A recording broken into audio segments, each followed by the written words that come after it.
Good morning Telangana. Welcome to T news. నేను మమత. ముందుగా bulletin లో హెడ్లైన్స్. ఢిల్లీ రైల్వే స్టేషన్ లో తొక్కిసలాట, 15 మంది దుర్మరణం, 30 మందికి పైగా గాయాలు.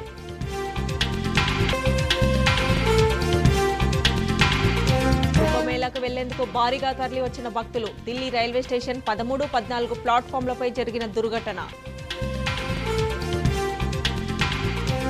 నా కుర్చీకి ఎసరు పెట్టడానికే మంత్రులకు టైం సరిపోతలేదు, ఇక పనేం చేస్తారు? హస్తిన ఇష్టాగోష్ఠిలో ముఖ్యమంత్రి రేవంత్ రెడ్డి సంచలన వ్యాఖ్యలు.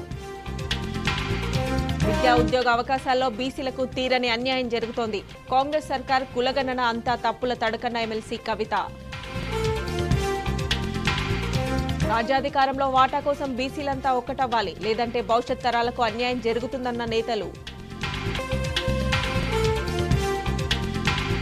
కేసీఆర్ జన్మదినం రోజున సామాజిక సేవా కార్యక్రమాలు, తోచిన విధంగా ఇతరులకు సహాయపడాలని కేటీఆర్ సూచన.